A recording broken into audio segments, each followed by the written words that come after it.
नमस्कार मैत्रिणींनो, आज आपण घरगुती साहित्यामध्ये करंजीचा बाखूर करूया। इथं मी थोडं कढईमध्ये तूप टाकते। तूप 1 चमचा टाकायचं। 1.5 वाटी रवा घेतला आणि हा रवा थोडा लाल होईपर्यंत भाजून घ्यायचा चांगला तुपामध्ये।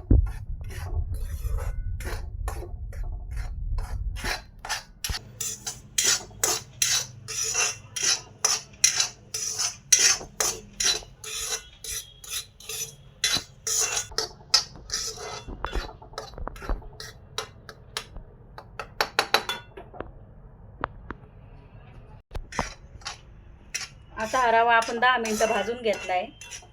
हा चांगला लाल झालाय रवा। आता हा आपण काढून घेऊ।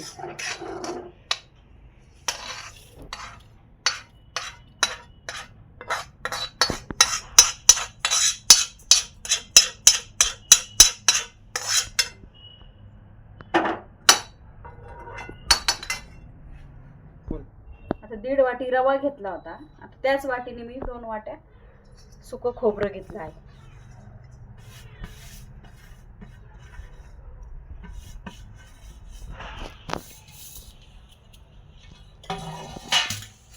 खोबरं पण चांगलं भाजून घ्यायचं।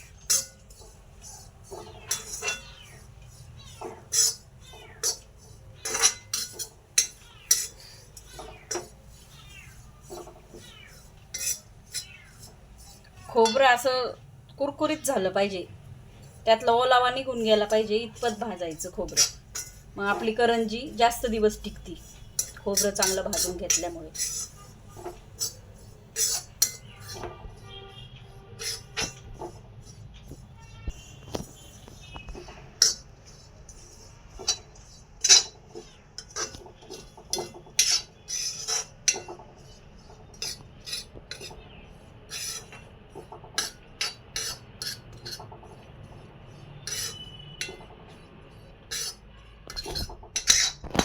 आता हे खोबरं लाल झालंय चांगलं। आता हे आपण वेगळ्या ताटात काढून घेऊ।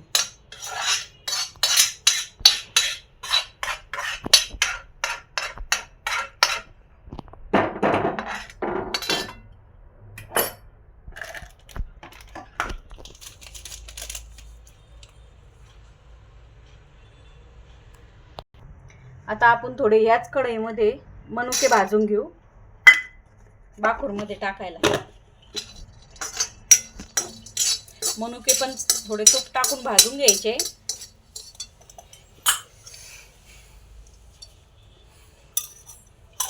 म्हणजे त्याच्यातला पण ओलावा कमी होतो। मग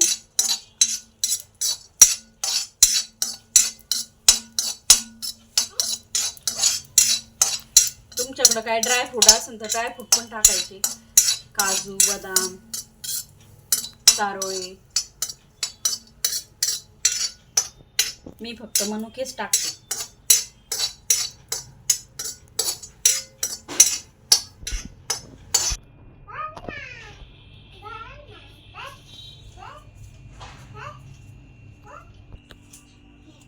आता याच्यात आहे ना आपण रवा गार करून घेतलाय। आता हे खोबरं आहे ना आपण थोडं असं बारीक करू हाताने, आणि हे खोबरं गार झालंय, थंड झालंय। आता हे याच्यात टाकू।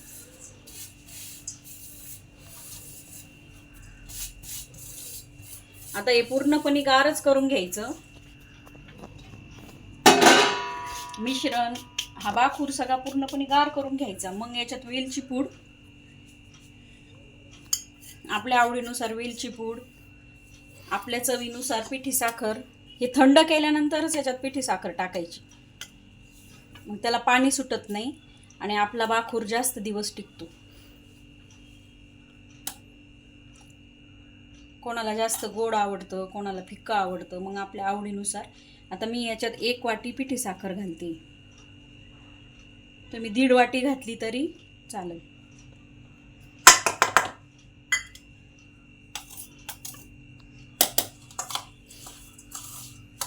हा झाला आपला बाखूर तयार। हा बाखूर महिनाभर तरी टिकतो।